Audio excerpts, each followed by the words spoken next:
Nous avons fait beaucoup de choses dont nous ne savions pas comment elles allaient se produire. Parfois, à la dernière minute, je vous ai raconté notre histoire, comment nous avons commencé le ministère. Les petites économies que j'avais, Dieu a dit, donne-les. Donne-les. Je n'avais même pas encore payé le loyer. Je n'avais pas payé le loyer. J'habitais chez un ami. Savez-vous à quel point c'est embarrassant? Avec ta jeune épouse, tu viens camper chez un ami. Regardez-vous. Vous pensez que nous sommes juste apparus comme ça. J'ai traîné ma femme parce que je l'avais épousée, je l'ai emmenée à Maudit. J'habitais à Makodi. Dieu a dit, reviens à Abuja. Je n'ai pas de maison ici. Nous logions chez un ami pendant plus d'un mois et Dieu disait, commence l'œuvre. Je n'ai pas payé de loyer. Je n'ai pas encore de maison. Commence l'œuvre. Commence.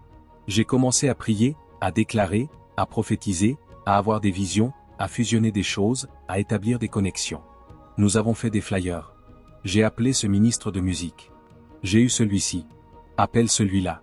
Tous ont dit qu'ils venaient. Nous avons conçu le flyer. Nous avons commencé à chercher un lieu. On m'a emmené dans un endroit, ils ont dit 36 millions. J'ai dit, 36 quoi? D'où je viens, tu peux louer une tente pour 3 millions pendant un an. Quoi? 36 millions? Je ne vais faire que le dimanche. Ils ont dit 36 millions. Entre-temps, ils me chargeaient 36 millions parce que la tente n'était pas encore arrivée. Ils attendaient qu'elle vienne de Chine. Donc si je payais maintenant, ils allaient utiliser cela pour compléter le paiement. J'allais acheter la tente pour toi. Je suis allé dans un autre endroit. Ils ont dit 1,5 million par utilisation.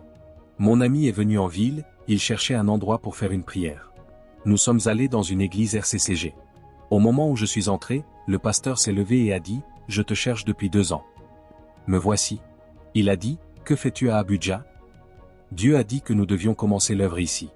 Il a crié, où est le lieu? Nous n'en avons pas encore. Il a dit, nous venons juste de déménager d'un endroit. Puis-je les appeler? J'ai dit, qu'est-ce que nous attendons? Pourquoi pas? Il les a appelés, a négocié avec eux, et l'argent qu'ils demandaient, ils l'ont réduit comme avec un sabre samouraï. Et nous avons eu la permission de payer par versement. C'est ainsi que nous avons payé. Immédiatement, nous avons eu le lieu. Nous avons lancé le flyer. J'ai dit, ok, ces enceintes longues portées, combien coûtent-elles? Achetons des enceintes longues portées pour pouvoir commencer au mois. Voyons comment Dieu va nous aider. Quelqu'un appelle de Lagos, j'ai vu ce flyer, prends $8000. Mon Dieu est un grand Dieu. Quand je me suis tenu là ce jour-là, j'ai dit, écoutez, cette œuvre que nous avons commencée, nous n'avons demandé un ERA à personne. Nous avons de l'intégrité. Personne sous le ciel.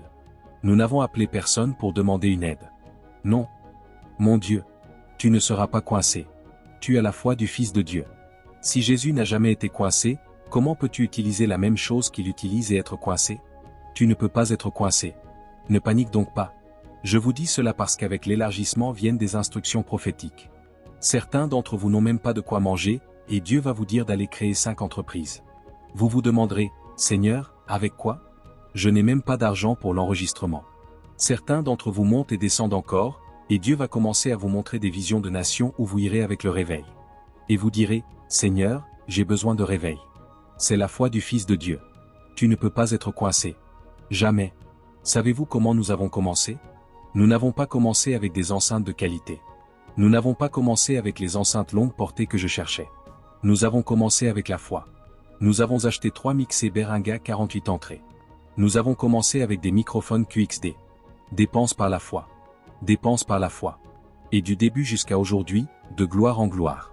Puis-je vous surprendre? L'année où nous avons commencé, la même année nous avons eu notre première conférence. Pas à Abuja, mais à Londres. J'ai voyagé avec 4 personnes, nous avons rempli un lieu, nous avons dépensé plus de 100 000 livres sterling. Vous avez la foi du Fils de Dieu. La victoire peut ne pas venir tout de suite. Le labeur des saints peut sembler vain. Tout ne marchera peut-être pas. Mais nous nous réjouissons dans le Dieu de notre salut. Il rendra nos pieds comme ceux des biches. Nous marcherons sur nos hauteurs. Nous étions des gens qui ne savaient pas quoi faire. Et en seulement 3 ans, aujourd'hui, tous les 28 jours, selon nos algorithmes et nos plateformes, nous atteignons plus de 30 millions de personnes. Je ne parle pas des autres chaînes qui reprennent nos contenus. Nos plateformes directes. C'est l'algorithme qui impacte des gens dans diverses nations. Il y a un peu plus d'1 an, ils m'ont invité à prêcher dans une croisade où le pasteur Adeboye était assis. Comment parles-tu depuis là? Entre-temps, il y a un peu plus d'1 an, tu ne savais même pas par où commencer. Pendant que je venais pour cette étude biblique, je venais juste de terminer un appel avec Juanita Binom. Elle m'a dit, tu dois venir aux États-Unis cette année pour ma conférence Threshing Floor. Elle a dit qu'elle était enfermée pendant 50 jours en retraite sur mon message sur le jeûne des matriarches. Vous dites que vous serez coincé. Comment pouvez-vous être coincé? J'étais en route pour une étude biblique comme celui-ci quand ils m'ont appelé d'Ouganda. Le principal patriarche du pays a dit, viens et sois une bénédiction. Vous avez la foi du Fils de Dieu. Le nuage peut ne pas être plein, mais la vallée sera pleine de pluie. Il a dit, ceux qui observent les vanités mensongères abandonnent leur miséricorde. Cette entreprise ne va pas échouer. Ce ministère ne va pas échouer. S'il n'a pas échoué entre les mains de Jésus, il n'échouera pas entre tes mains, parce que c'est la même foi qu'il a soutenu dans les mains de Jésus qui le soutiendra dans tes mains. N'aie pas peur. Il y a quelque chose en toi. C'est ce avec quoi Jésus a marché. C'est pourquoi la Bible dit que nous marchons par la foi et non par la vue. C'est ce qui te soutient. Ce qui a soutenu le ministère et la vie de Jésus est ce qui soutient aussi la tienne. N'aie pas peur. Tu as la foi du Fils de Dieu. La femme de Dieu m'a demandé de lever une prière pour elle dans ce culte. J'ai dit non. Tu viendras nous bénir. Nous n'avons pas ce rang. Vous serez choqués de ce que Dieu est en train de faire. Il y a des paroles que Dieu peut te dire maintenant. Ton monde entier changera, parce que premièrement, tu te verras différemment. Et deuxièmement, même les choses que tu appelais problèmes, tu les verras désormais comme des opportunités. Mais il faudra que Dieu te parle. Isaac allait fuir de Guérar dans Genèse 26. Vous lisez du verset 1 au 14. Tout le monde allait en Égypte. Et soudain Dieu l'appelle et commence à l'y rappeler. Si tu gardes ma parole, mes lois, mes statuts, mon commandement comme je l'ai ordonné à ton père Abraham, je te bénirai. Et Dieu a fini par dire, reste dans Guérar. Dans ce pays, je te bénirai. L'homme ne savait pas qu'il y avait une bénédiction dans le pays jusqu'à ce que Dieu parle. Et au moment où Dieu lui a parlé, une compréhension est venue. Oh, nous n'avons pas nécessairement besoin de fuir en Égypte pour être bénis. Là où nous sommes, c'est là que se trouve la bénédiction. Et la Bible dit qu'il resta dans Guérar. Et il est dit que cette année-là il sema et récolta le centuple. Il devint grand. La Bible dit, Isaac devint grand, il alla de l'avant, il grandit et devint très grand. Car il avait des troupeaux, des bêtes de somme, un grand nombre de serviteurs, et les Philistins l'enviaient. Un homme qui aurait dû fuir. Les gens fuyaient de Guérar vers l'Égypte, ils ne voyaient aucun espoir dans le pays, mais un homme a entendu l'Esprit et cette même année, cela n'a pas pris 10 ans, dans la terre dont je voulais fuir, je peux prospérer en 1 an et récolter le centuple. Oui, quand la lumière vient. Donc cette année, tout ce que tu peux faire pour capter la lumière, capte-la. Capte-la. Ce que Dieu a pour toi est enfermé dans ses révélations.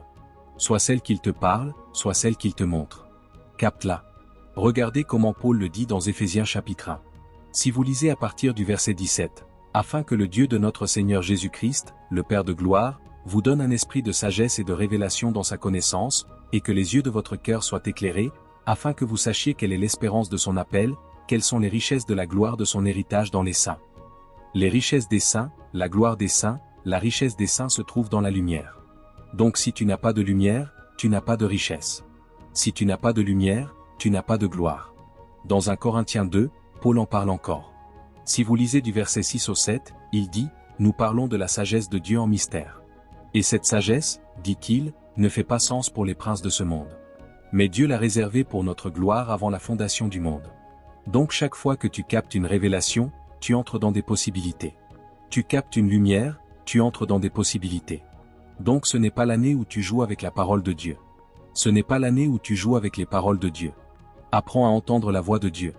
Et quand tu es dans un culte comme celui-ci et que la parole de Dieu sort, refuse la distraction. Ce n'est pas un cours de théologie. C'est, je vous l'ai déjà dit, l'Ecclésia. C'est une porte dans l'esprit où se font les législations et les litiges spirituels. Dieu t'apportera des paroles qui feront de toi une loi pour ta génération. Ils ne pourront pas te réfuter. Tu changes les choses. Tu modifies les protocoles. Et ce n'est peut-être même pas ce que le prédicateur dit.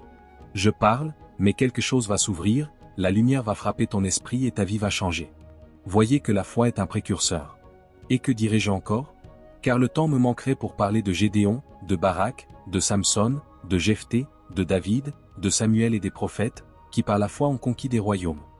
Cela vous ressemble-t-il à des territoires? Ils ont obtenu des promesses, fermé la gueule des lions, éteint la violence du feu, échappé aux tranchants de l'épée, de la faiblesse ils ont été rendus forts, ils sont devenus vaillants dans le combat et ont mis en fuite les armées des étrangers. Donc quand tu as la foi, tu peux prendre des territoires. Si tu n'as pas la foi, même les territoires que Dieu te donne, tu ne pourras pas les posséder. Deutéronome 2 verset 24, levez-vous, partez, passez le torrent de l'Arnon. Voici, j'ai livré entre tes mains Sion, roi des Amoréens, et son pays. Commence à en prendre possession et engage le combat avec lui. Je t'ai donné ne veut pas dire que tu l'as. Je t'ai donné signifie maintenant tu peux le prendre. Il y a des gens qui confondent « je t'ai donné » avec « je l'ai ». Ils meurent. Tu dois comprendre que « je t'ai donné » signifie maintenant tu peux le prendre. Donc si tu ne le prends pas, il t'a peut-être été donné, mais tu ne le posséderas pas. C'est pourquoi la foi est critique pour l'élargissement, surtout en ce qui concerne l'élargissement territorial. Et ce n'est pas tout. Même dans la dimension de la fécondité, l'élargissement requiert la foi. Gloire à Dieu. Genèse 26 verset 12 et suivant, quand Dieu a parlé à Isaac, reste dans Guérar, dans ce pays je te bénirai. Isaac a cru Dieu et au verset 6, voyez les actions de sa foi, Isaac sema dans ce pays et il recueillit cette année-là le centuple, et l'Éternel le bénit. Cet homme devint grand, il alla de l'avant, il grandit et devint très grand. Il y avait à la fois la richesse et l'impact parce qu'il avait Dieu et il a mis sa foi en action en semant, et il a été élargi. Donc tu ne peux pas être élargi si en 2026 tu ne marches pas par la foi. Il faudra un engagement de la foi pour que tu expérimentes l'élargissement promis par Dieu. Alléluia. Vous êtes où? Comment les gens sont-ils revenus? Où étaient-ils partis? Est-ce un bâtiment qui les a gardés? C'est un filet invincible, un réseau divin. Les esprits d'immortalité les ont rassemblés à nouveau avec plus de faim. Vous êtes là. Oh, les affaires ne marchent pas depuis 3 mois et tu tombes en dépression. Dépression pourquoi? Qu'est-ce qui va maintenant faire rebondir le ministère? Nous tombons, nous nous relevons. Nous tombons, nous nous relevons jusqu'à ce que nous commencions à avancer sans tomber. C'est une substance immortelle. 2 relations échouent. Tu dis, regarde-moi. Personne ne veut de moi. Non, ce n'est pas ça. C'est toi qui ne devrais pas être voulu. Tu es une bénédiction. Es-tu une propriété que quelqu'un va vouloir, prendre et utiliser? C'est quoi, vouloir? J'ai rencontré les mauvaises personnes. Elles n'étaient pas dignes de moi. Dieu m'a délivré d'elles. De quoi parlons-nous ici? J'ai commencé cette entreprise. Ça n'a pas marché. J'ai commencé celle-ci. As-tu commencé celle-ci? Je suis allé dans cette ville. Ça n'a pas marché. Va lire l'histoire de Paul. Paul entrait dans une ville, prêchait, on le chassait. La ville suivante, il prêchait encore. Parfois il le lapidait jusqu'à la mort. Il se relevait. Allons à la ville suivante. Tu es allé dans une ville, le ministère n'a pas marché. Tu as dit, non, je laisse tomber cette chose. Je suis fatigué. Tu ne sais pas ce que tu fais. Ferme-la 10 fois. 10 fois nous nous relèverons. 10 fois nous nous relèverons. Et nous ne présenterons d'excuses à personne. Nous sommes de retour. Nous sommes de retour. Nous sommes de retour. Parce que cette chose ne meurt pas. Rien ne meurt avec nous. La foi qui nous propulse est immortelle. C'est pourquoi elle n'est pas vaine, elle est justifiée par son immortalité. C'est pourquoi la Bible dit dans Hébreux 13h8, Jésus-Christ est le même hier, aujourd'hui et éternellement. Il y a une cohérence dans cette foi. Certains d'entre vous qui avez abandonné cette entreprise, vous allez y retourner. Vous allez y retourner parce que cette entreprise ne peut pas mourir. Ce ministère sur lequel vous avez tourné le dos est en train de se relever. Cette nation dont vous pensiez avoir été chassé, vous y retournez avec une plus grande valeur. Ça ne mourra pas avec toi. Quand tu auras fini avec, tu le transmettras comme un héritage à la génération suivante. Je prophétise sur quelqu'un, tout ce qui semble mourir entre tes mains ressuscite maintenant. Si ta foi imagine prendre quelque chose que l'Écriture sanctionne, ce que tu réaliseras, c'est que cette chose a déjà été payée et rendue disponible. Ta foi ne fait que la saisir. C'est pourquoi, si ma foi réclame quelque chose, je sais que cela a déjà été payé. Cela apporte de l'audace à l'expression de la foi. Dans Romains 5 verset 2, la Bible dit, « Par lui nous avons aussi accès par la foi à cette grâce dans laquelle nous sommes établis. » Éphésiens 2 verset 8 dit, « C'est par la grâce que vous êtes sauvés, par le moyen de la foi. » Donc la grâce fournit, la foi prend. Si la grâce n'a pas payé pour cela, la foi ne le désirera pas. Donc au moment où tu vois ta foi aller vers quelque chose, sache que c'est déjà acquis. Quand je te dis que je ne serai pas malade, c'est parce que la grâce a déjà pourvu à ma santé. Quand je te dis que je ne manquerai de rien, c'est parce que la grâce a tout pourvu. As-tu lu ta Bible? Acte 3h21 dit que toutes choses sont à vous. 2 Pierre 1h3 dit qu'il nous a donné tout ce qui concerne la vie et la piété. Donc la grâce fournit. La foi est en réalité le travail de récupération là où la grâce est. C'est ce que la grâce a terminé que la foi est en train de prendre. Donc quand ta foi est activée pour quoi que ce soit, ne sois pas perturbé. C'est pourquoi, dans le contexte de la foi, il y a de la constance. Cette chose est à moi. Je ne la laisse pas à Satan. La plupart d'entre vous pensent que vous êtes en train de négocier avec Dieu pour qu'il la rende disponible. C'est pourquoi votre foi diminue. Non. En réalité, ta foi ne fait pas bouger Dieu. Dieu a déjà bougé dans la grâce. Ta foi prend ce que le mouvement de Dieu dans la grâce a pourvu. Donc quand tu fais confiance à Dieu pour quelque chose, ne te comporte pas comme si tu négociais avec lui pour le rendre disponible. Quand Christ est venu, Dieu a bougé. Dieu l'a déjà rendu disponible. Ton travail est de prendre. C'est pourquoi il a dit, ne me parle pas de la montagne. Le pouvoir de prendre la montagne est déjà avec toi. Seigneur, si tu voulais, comme je voudrais que cela arrive. Non, il l'a déjà payé. Tu négocies dans le mauvais couloir. J'espère que tu vas capter quelque chose ce soir. Capte. Tu vas capter quelque chose. Vois, chaque fois que ma foi se met en mouvement pour quelque chose, je vais vérifier l'écriture. La Bible en parle-t-elle? Dieu a-t-il dit quelque chose? Si je le vois, je reste là jusqu'à ce que je l'obtienne. Je ne recule jamais. Jamais. Des gens comme moi, j'ai arrêté de prier pour des portes ouvertes. Je prie pour les autres. J'ai arrêté parce qu'il m'a donné les nations en héritage et les extrémités de la terre en possession. Je ne prie pas pour des portes ouvertes. Je viens juste et je dis, nous venons prendre possession. J'aide les autres à entrer. Ta foi l'a déjà conquis. Voyez, ces choses que je partage sont simples, mais beaucoup de chrétiens ne l'ont pas compris. Rencontre un chrétien qui a mal à la tête. Certains vont se déshabiller complètement à minuit et supplier Dieu, Seigneur, si tu es miséricordieux, Seigneur s'il te plaît regarde-moi. Ils vont pleurer. Ils vont verser des larmes. Et tu te demandes, qu'est-ce que Jésus est venu faire? Dieu te regarde et Dieu se demande, je te l'ai déjà dit noir sur blanc. Il a été blessé pour nos transgressions. Il a été brisé pour nos iniquités. Le châtiment qui nous donne la paix a été sur lui. C'est par ses meurtrissures que nous sommes guéris. Pierre l'a réaffirmé dans une Pierre 2 verset 24. C'est par ses meurtrissures que vous avez été guéris. Je ne suis pas en train de supplier. J'ai déjà libéré ta guérison. Ne me supplie pas. Commande à la maladie de partir. Commande à Satan de retirer sa main. Mais au lieu de traiter avec Satan, de traiter avec la maladie, ils embêtent Dieu. Et ils passent un mois à se rouler par terre en pensant que Dieu aura pitié d'eux parce qu'ils se roulent. Pour les bébés chrétiens, parfois Dieu peut envoyer quelqu'un vers eux, ou un ange, mais quand tu mûris et que tu pries comme ça, les anges vont te taper, lève-toi d'ici. Sors d'ici. Qu'est-ce que tu fais ici? Vous voyez comment certains chrétiens supplient Dieu pour qu'il les bénisse. Ô Seigneur, s'il te plaît bénis cette entreprise. Seigneur, bénis ma vie. Seigneur, bénis mes enfants. Mais il a dit noir sur blanc dans Éphésiens 1h3, il nous a bénis de toutes les bénédictions spirituelles dans les lieux célestes. Quand tu viens, prends-les. Oh, merci Seigneur. Mon entreprise est bénie. Oh, merci. Parce que ce ministère est béni. Merci. Mes enfants sont bénis.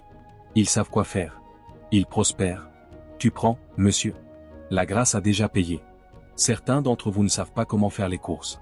Vous pouvez faire les courses dans le naturel, mais dans l'esprit vous êtes coincé. Oh Dieu, prends et va. Je prends ma santé. Je prends ma prospérité. Je prends ma percée. Je prends ma victoire. Rien ne peut l'arrêter.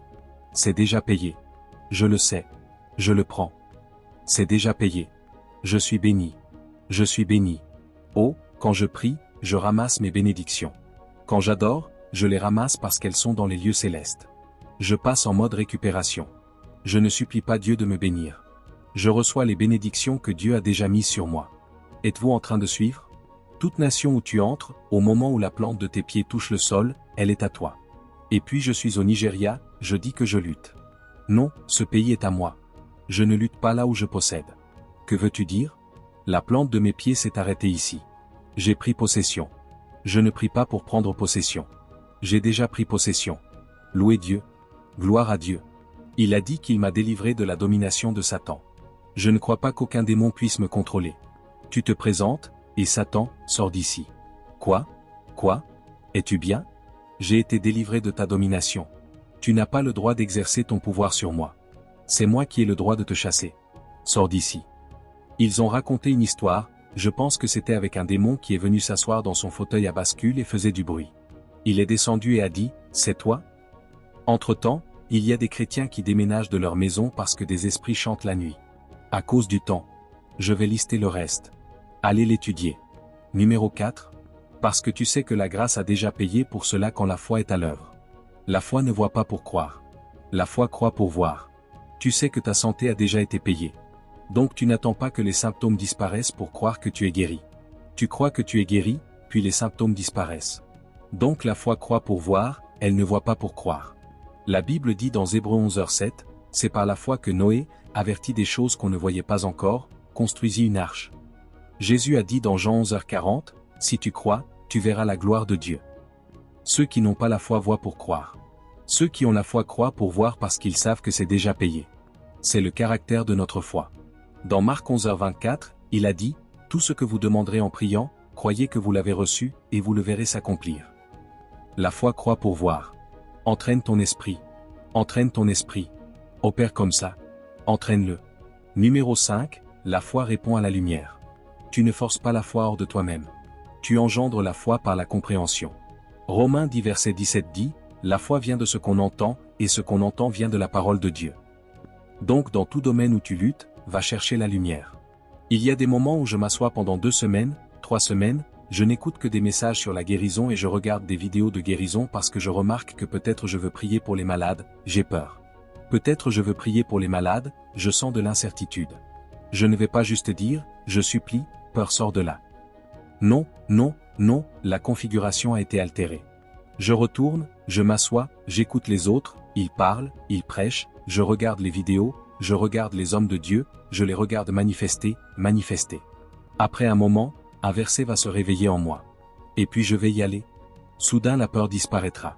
L'incertitude disparaîtra. Tu commenceras à donner des ordres. Les choses arrivent parce que la foi répond à la lumière. Quand la lumière brille, la foi naît. Tu luttes dans le domaine de la faveur. Soudain tu vas à un entretien. Tu sens que tu vas être rejeté.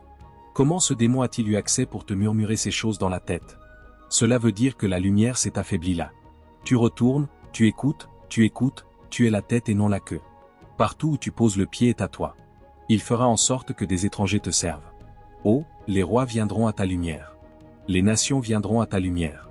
Les rois viendront à la clarté de ton lever. Tu es la tête et non la queue. Tu entends ces choses pendant que tu écoutes, après un moment, oh mon Dieu. Et soudain tu vas à un autre entretien. Ils disent qu'ils ont besoin de 2 personnes. Maintenant tu te demandes, qui vont-ils ajouter à moi?